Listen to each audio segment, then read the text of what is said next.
Hello mga higala ug igsuon, kumusta kamong tanan ug karon magpaambit na usab kita sa pulong sa Ginoo. Og diri nato makita nga karon nga ipaambit nga bersikulo sa Tito 1:1. Ha? Tito 1:1 mo kana ato karon nga ipaambit nga bersikulo. Kung aduna kamoy mga Biblia karon mga higala igsuon, basa usab ninyo sa Tito 1:1, no? So akong pagbasahon og sunda sa inyo nga kasing-kasing. Tito 1:1. Gikan ni Pablo sulugoon sa Dios ug apostol ni Hesukristo.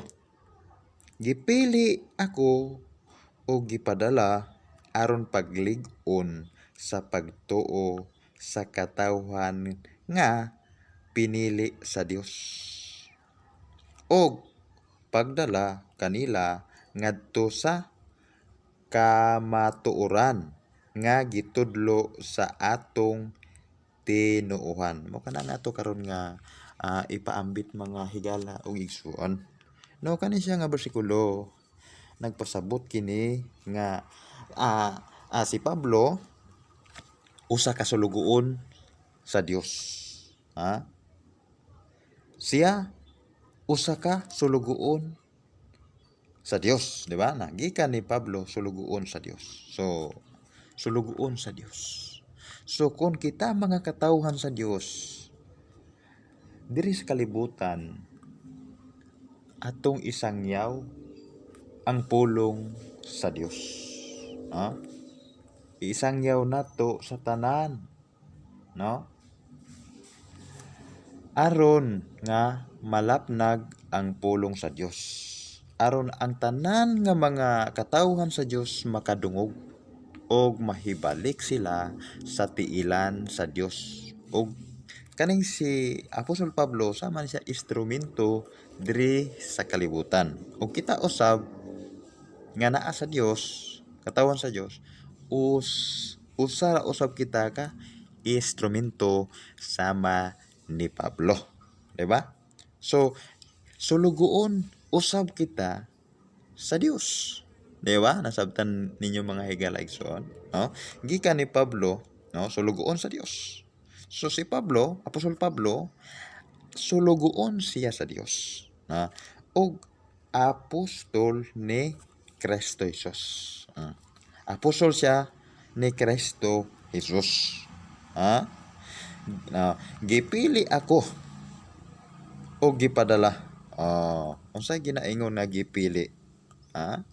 Kinsa ning istorya na si Pablo, di ba? Si Pablo ning istorya, gipili ako o gipadala. So, si Pablo kaniadto guna-una to yang kinabuhi. Taga kalibutan jud, di ba? Apan kung ikaw pilion, pagkatawgon ka na mo nag-ingon nga katawhan gid ka sa Dios. Ang Dios maoy makapabukas sa atong una-una o sa atong kasing-kasing, di ba? Kung magpamuhat na ang Dios sa atong kasing-kasing atong kinabuhi,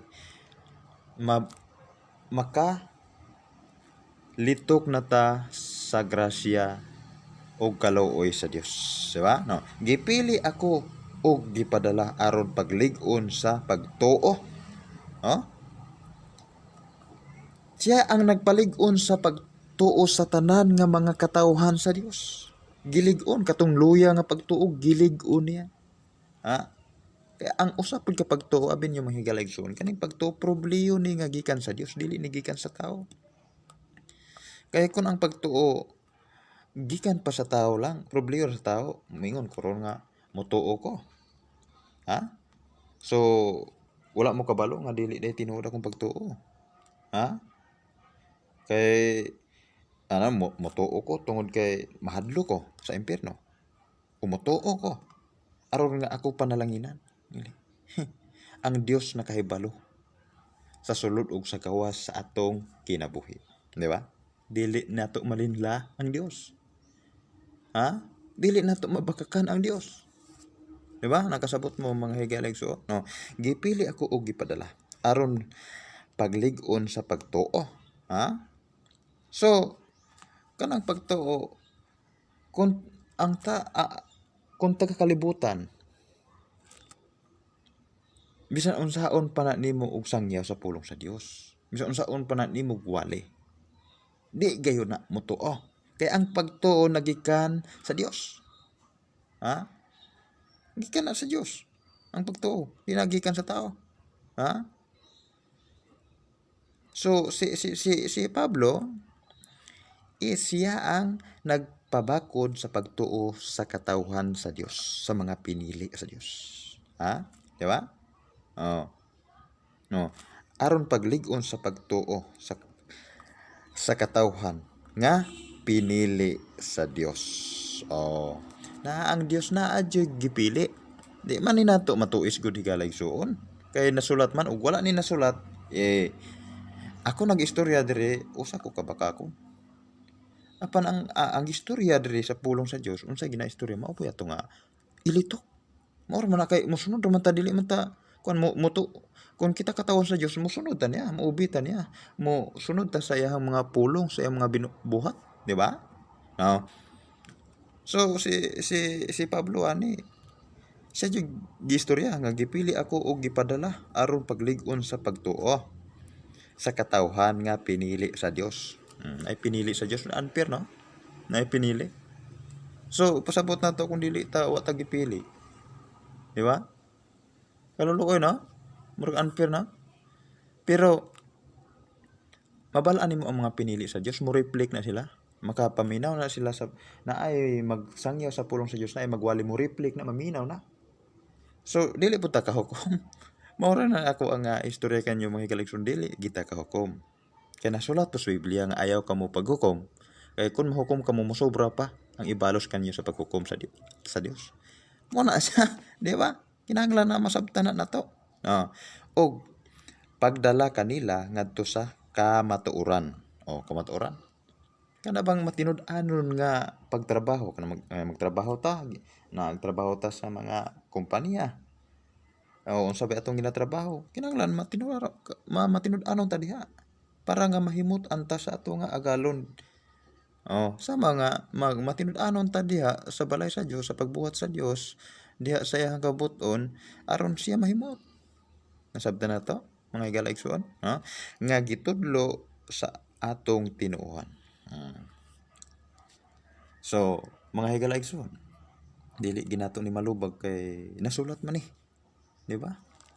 Unsay nasulat sa pulong sa Dios is nauna gina siya. Hindi na ginanato mausap, di ba? So si Pablo sulugon sa Dios, di ba? Ug apostol siya si Jesucristo nga atong Ginoo, di ba? Nya siya kay istorya gipili ako o gipadala aron paglig-on sa pagtuo. Siya ang nagpalig-on kanatong makatawan sa Dios atong pagtuo. Kung maluya ta, siya pud maluya siya. Kung mag-uol ta siya mag-uol. Mo na nga siya naa siya kay ngawa tungod kay gipili na siyang daan sa Dios. So mga higalaigsoon, aduna jud pagpili ang Dios. So kani siya pasalamat na lang ta. Problema na lang ni nato nga makasangyo ta, problema na lang nga gihatag sa nga gasa ug grasya o kaluoy sa Dios. Ang Dios tanan, wala gyud tay mahimo. Wala mahimong tao. Mo na nga kung tinuod ta nga katawon sa Dios, mosunod ta siya mga pulong. Mosunod ta sa iya nga gipabuhat. Ug unsay nasulat sa pulong sa Dios ay maura ginangato nga buhaton o tumanon o sundron. Daghang salamat mga higala og igsoon naot nga napamoy gamay nga nasabtan sa atong nga gipaambit karon sa pulong sa Dios. Ang Ginoong Hesukristo mag-uban kanunay sa atong kinabuhi.